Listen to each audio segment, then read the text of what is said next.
Greetings, YouTube.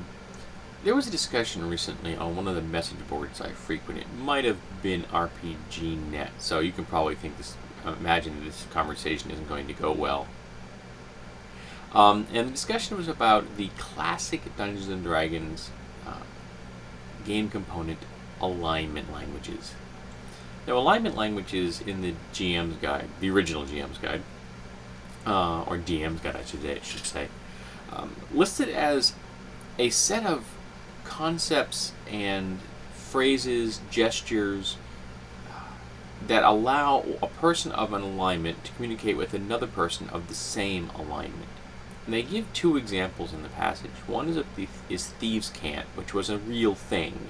And then they also give the fact that the Catholic Church used Latin. So now, as far as thieves' cant is concerned, it's a real thing, and it was a system of codes that allowed thieves to communicate somewhat openly to each other about information that allowed them to find targets or avoid targets, or to find out what was available in an area for fencing, things like that. So there would be symbols on buildings, and it would be hand signs.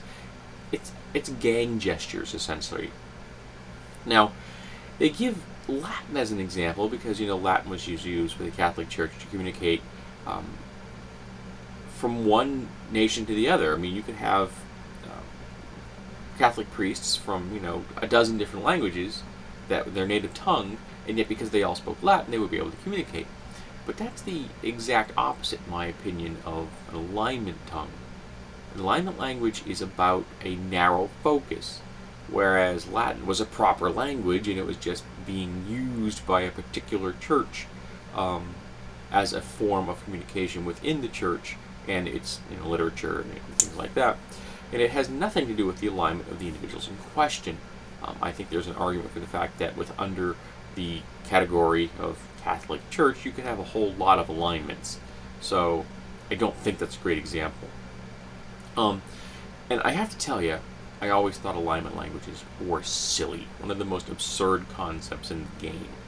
Because the term language is more than gang signs. It is more than a code.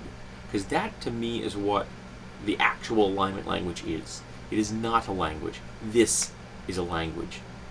I'm communicating to you in English, and if you speak English, either as a native or as a secondary language, you understand what I'm saying. We are able to communicate nuanced concepts. Whereas the codes that are used in thieves' cant or in gangs, things like that, it's very much shorthand. It's very much very specific pieces of information that don't necessarily have to be connected to each other in any way. They are isolated quanta of data. Guards come here frequently. This place, has tough locks. Things like that. And because it's a code, it can be broken.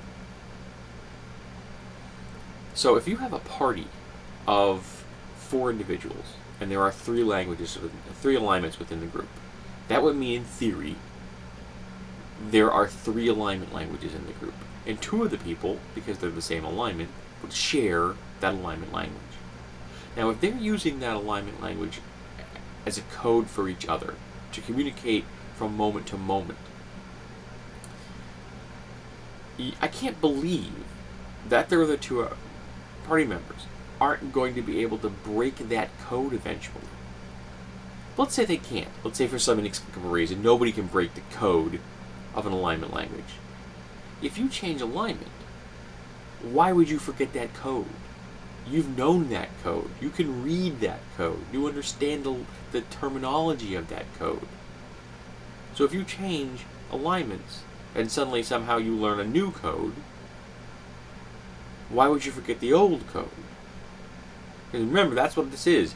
This is a code that lays atop other languages. It is not a language in and of itself. So maybe the stumbling block is the terminology.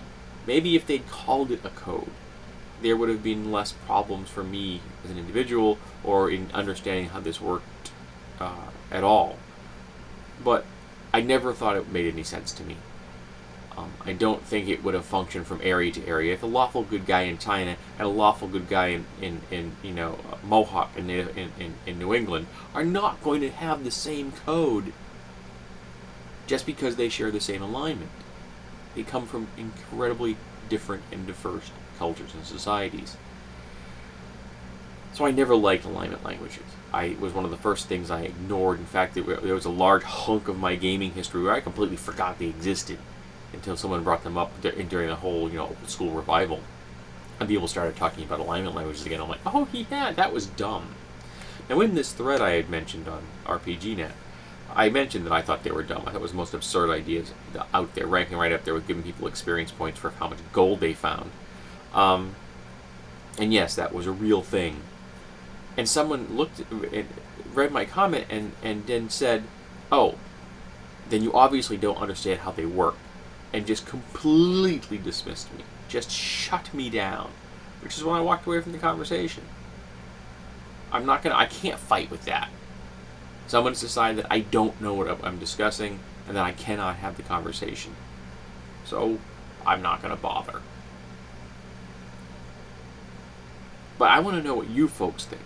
Have you ever used alignment languages? Do you use them as a language? Or, as I've talked about, is it just a code? Is it just a shorthand that lets you talk about very specific pieces of information? And why would you use them? How do they enhance your game? What do they bring to the table that just simple allusions or conversation framings, the way like conservatives and progressives will often frame a conversation in the real world so that people of the same political slant will understand what's going on? How does an alignment language or alignment code benefit you in any way? I'm intrigued to hear the answers because I have no desire to ever use an alignment language ever again.